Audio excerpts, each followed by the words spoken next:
আপনারা ভাবছেন যে এই বেশি বয়স, এই বয়সে আর কত দূর এগোবো, এই বয়সে আর কি আর করবো। আপনাদের একটা কথা বলি, age is not a factor, age is just a number. আমাদের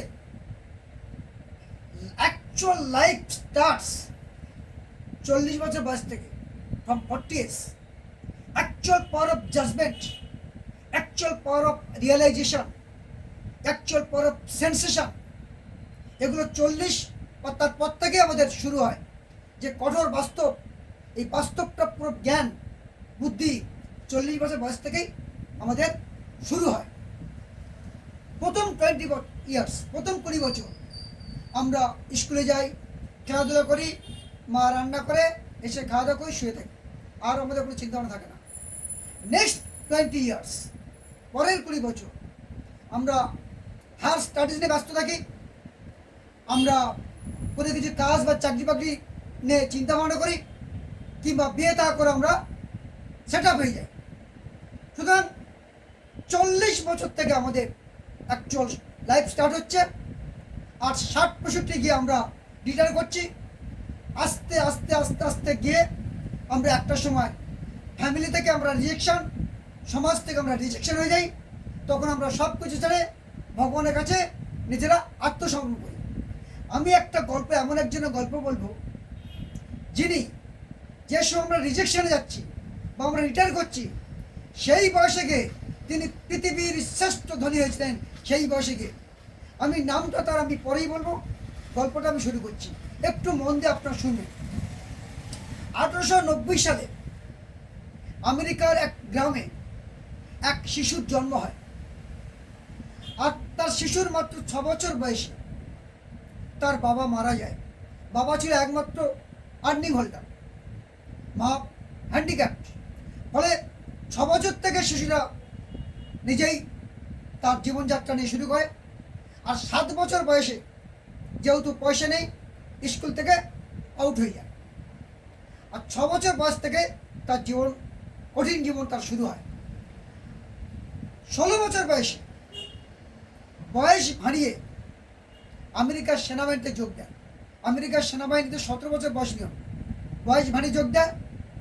পরে ধরা পড়ে, অর্ধচন্দ্র দিয়ে তাকে বের করে দেওয়া হয়। 20 বছর বয়সে গিয়ে বাচ্চাটা তখন যুবক হয়েছে, স্টেশনে কুলিগিরি করে, ইউনিয়নে ঝামেলা কাজ হারায়।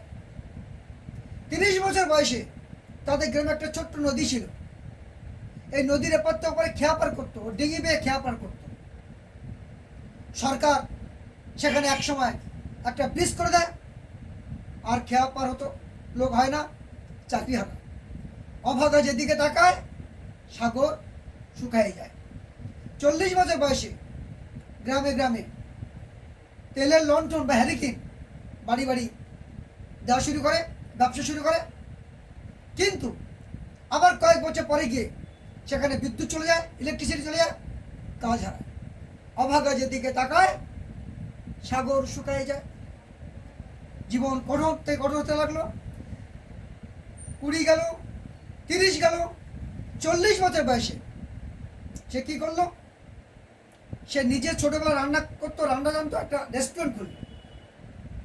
কিন্তু ওই অভাগা যেদিকে তাকায় সাগর শুকায় যায়। সেই সময় দ্বিতীয় বিশ্বযুদ্ধ শুরু হলো, বোম ব্লাস্টে তার দোকানটা উড়ে যায়। ব্যাস, চিন্তা পড়ে গেল, কাজ হারালো। লাস্টে সে কী করলো, সুইসাইড ডিসিশন নেয়। সুইসাইড করতে গিয়ে হঠাৎ তার মনে পরিবর্তন আসে। সে ভাবলো, আমি তো জীবনে লেখাপড়া শিখিনি, কিন্তু আমি কোন কাজটা ভালো পারি এত বছর বয়সে। ও ভাবলো, আমি তো রান্না জানি, ছোটোবেলাতে মাংস রান্না করতো অল্প বয়স থেকে। ও কী করলো, চিকেন রেসিপি স্টার্ট করলো। 1009 বার, 1009 টাইমস হিজ রেসিপি ওয়াজ রিজেক্টেড, বাতিল হলো। কিন্তু একজন মানুষ, one man accepted his recipe, একজন মানুষ তার রেসিপিটা অ্যাকসেপ্ট করলো, এবং সাথে সাথে আর পিছনের দিকে তাকাতে হলো না।